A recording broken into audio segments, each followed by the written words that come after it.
alright, someone needs to get G.I. Robot on the phone right now.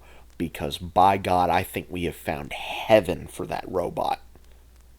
We have found the perfect spot for him to go and to just be happy for the rest of however long his motherboard decides to last on him. Because, man, there were so many big reveals in this episode, but man, that was what my mind immediately went to. It was like, man, that's the perfect spot for G.I. Robot, isn't it? Hey guys, what's going on? It's Daniel Strung from QuickTime Reactions, and here we are. We're in the home stretch. Season 2, Episode 6 of Peacemaker, which is entitled Ignorance is Chris. Chris is living the high life in his new home, but the 11th Street kids are making their way to try and rescue their good friend from this other dimension. Will they be able to do so? And will they be able to avoid the weird cross-contamination of both of them being in the same dimension at the exact same time? We'll have to find out. So this episode was written and directed by James Gunn, and man, there are just so many big reveals. One of which I think most people could see coming, and then the other one I think you could see coming, but there were some other like guesses that you could have used in that. But before we go any further, I do want to say spoilers ahead, because there are going to be some pretty big spoilers ahead. You have been warned. Let us get into talking about this episode. So first off, this is not really a big spoiler. They showed it in the preview for next week's episode. And when I say preview for next week's episode, I mean last week's. But Adrian just has drugs and cash in a secret room in his mom's house basement. Like, that's absolutely insane. It's literally like Scarface. He's got all the drugs and all the money. And whenever he's like, no, I don't use blood money. I'm not a weirdo.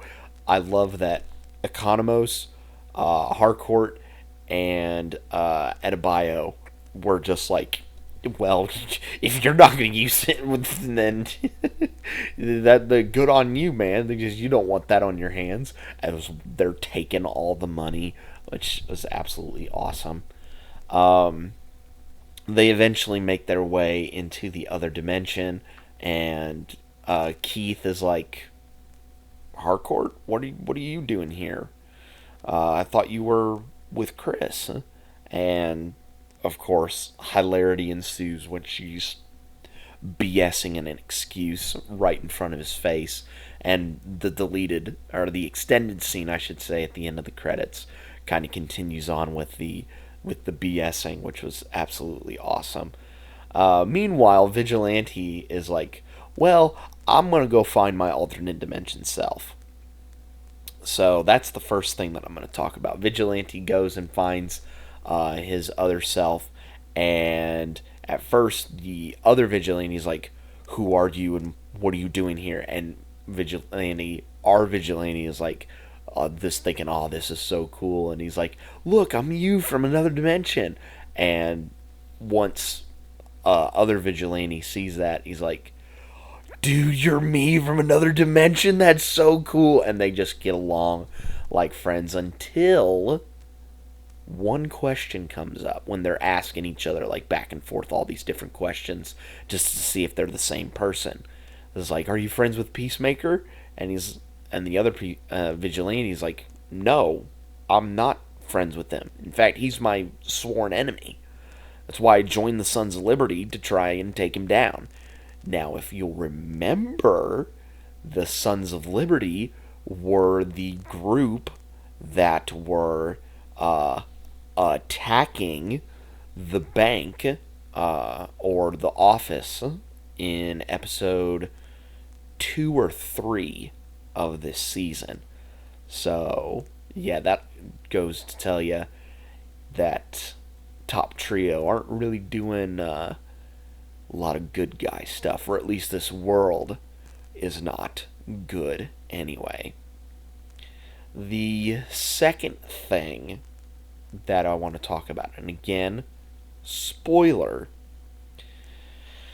but Flag is trying to find out where Peacemaker is. He's trying every single thing. And then he remembers, oh yeah, there's a certain guy in Belle Reve that knows a thing or two about this type of technology. So he goes to visit that guy in Belle Reve, and wouldn't you know it, it's only Lex Luthor himself, Nicholas Hoult, making an appearance on the show. And man, it just made me smile from ear to ear seeing him. And he's walking with a cane now, and he's basically, he doesn't want any BS. He's like, all right, so you've put out your first offer, just go into your final offer, because Lord knows, I don't want to waste anybody's time with negotiating. And so him and Flag strike up a little bit of a deal to get him moved, and also to help them with their investigation and trying to find Peacemaker. So it was really nice to see Nicholas Hoult in the episode, which I thought was really, really cool.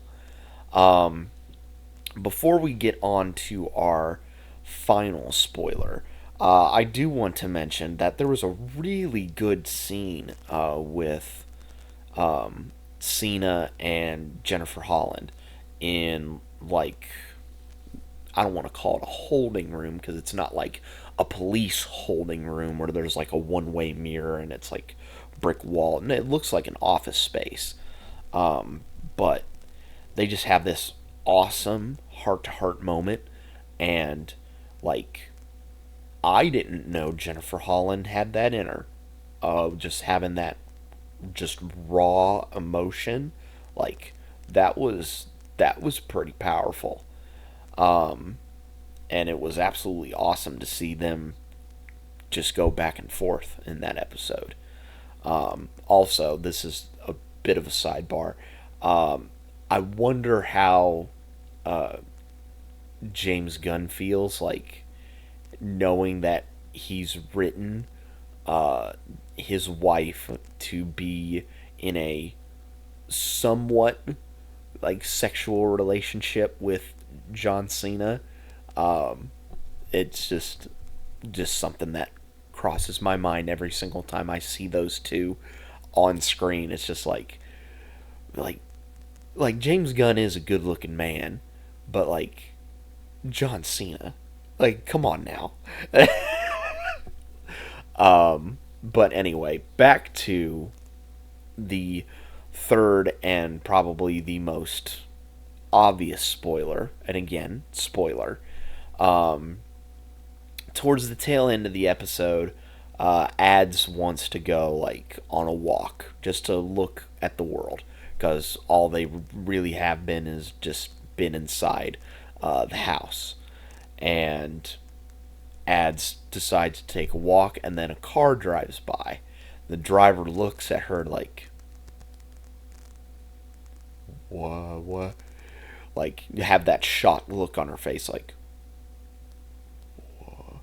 And so, car stops, driver gets out. Keith is driving on the exact same road. He sees Ads, stops the truck, and the woman driver of the car is like, "She's there, she's right there," and Keith gets out of his truck and he's like, "One got out, a black got out," and he starts honking the horn, and everybody starts chasing ads down the street. And while this is happening, Harcourt says to Chris, ever since I've been here, there's not been one person of color walking around, which Eric Voss over on the New Rockstars channel has very much pointed out in the intro, the opening intro, that Ads doesn't have a doppelganger.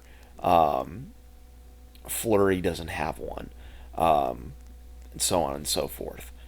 And sure enough, Chris looks at the flag. It's more unfurled now. He picks it up, and instead of the stars being in the blue area of the flag, it is a swastika, which confirms the world that Chris has been going to is Earth X.